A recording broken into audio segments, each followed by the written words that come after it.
افغانستان پر آج ہم پالیسی پر بات کریں گے۔ اس میں ایک شفٹ دیکھا جا رہا ہے،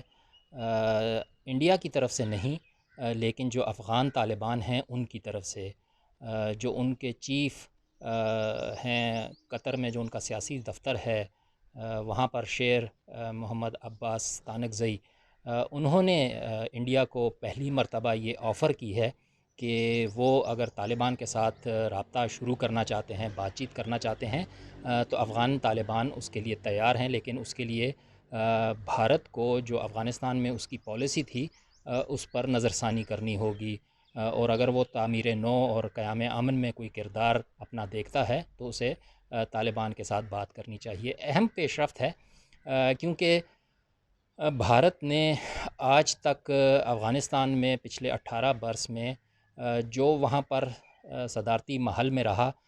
اس کی حمایت کی، اور اس کا کہنا ہے کہ وہ افغان عوام کی جو نمائندگی ہے اس کو سامنے رکھتے ہیں، اور ان کی پالیسی وہ ڈکٹیٹ کرتی ہے، اور اسی لیے انہوں نے کئی گروپوں کے ساتھ وہاں پر تعلق تو رکھا۔ شمالی اتحاد ماضی کا جو تھا ان کے ساتھ بھی ان کے تعلق تھے،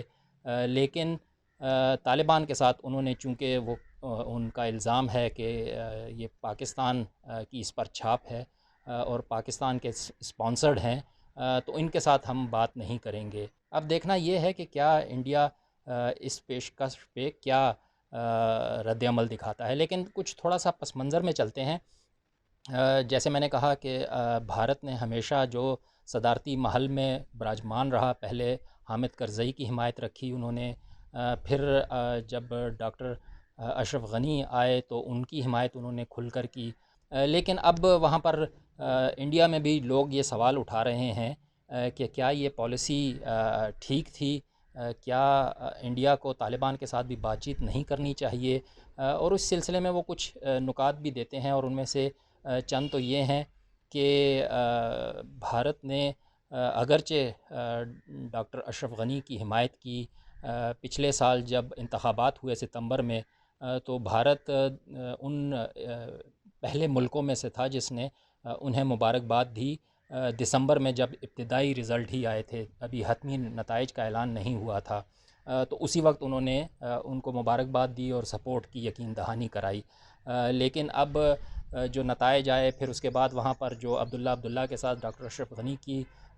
بات چیت چلتی رہی، تو اب جو پچھلے دنوں ان کا معاہدہ ہوا ہے اس سے یہ سمجھا جا رہا ہے کہ ڈاکٹر اشرف غنی کی حکومت جو ہے وہ کمزور ہوئی ہے، تو آپ نے کمزور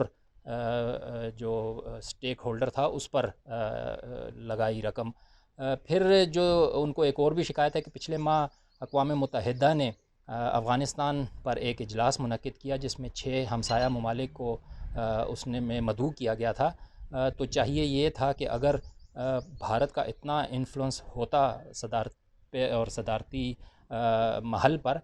تو ڈاکٹر اشرف غنی کو یہ مطالبہ کرنا چاہیے تھا کہ بھارت کو بھی اس اجلاس میں شامل کیا جائے، لیکن وہ اکیلے ہی چلے گئے بغیر کوئی ایسا مطالبہ کیے ہوئے۔ بھارت کو ڈاکٹر اشرف غنی سے ایک شکایت یہ بھی ہے کہ انہوں نے جب ستمبر 2014 میں پہلی مرتبہ صدارتی انتخابات جیتے، تو اس وقت کوئی 5 ممالک کی ایک کیٹیگری کا اعلان انہوں نے کیا تھا اہمیت کے اعتبار سے کہ افغانستان کے لیے کون کتنا اہم ہے، تو اس میں بھارت کو انہوں نے چوتھے نمبر پر رکھا تھا، تو اس پر بھی ان کو اعتراض ہے کہ اتنی اہمیت ڈاکٹر اشرف غنی نے ان کو نہیں دی جتنی کہ بھارت ڈاکٹر اشرف غنی کو دیتے آئے ہیں۔ اب دیکھنا یہ ہے کہ 18 سال کی جو انڈیا نے افغانستان میں سرمایہ کاری کی، جو وہاں پر ڈیولپمنٹ کے نام پر کام کیے، اس کے نتیجے میں اس کو جو ملا، کیا وہ اس سے مطمئن ہے، اور کیا وہ اپنی پالیسی چینج نہیں کرے گا، یا اب اس طالبان پیشکش کے بعد اس کی پالیسی میں تبدیلی دیکھی جا سکتی ہے۔ افغان طالبان کی طرف سے اس پیشکش کی کیا وجوہات ہیں، یہ بھی کافی دلچسپ معاملہ ہے، اچانک نہیں ہوا ہے۔ طالبان کے لیے سب سے بڑی تشویش کی بات تھی، وہ گزشتہ دنوں ایک فیک نیوز تھی جو کہ کئی پاکستانی چینلز نے بھی چلائی، جو کہ ایک قسم کا اعلامیہ تھا افغان طالبان کی طرف سے جعلی، جس میں کہا گیا تھا کہ افغانستان میں تو جو انہوں نے کرنا تھا وہ کر لیا، اب اس کے بعد وہ